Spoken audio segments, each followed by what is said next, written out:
This is the word of the Lord to you, my friend. Jeremiah 32, verse 27.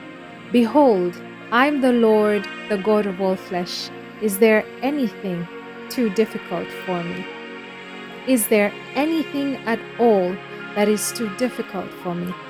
Nothing is impossible for me. And so come into my presence and ask.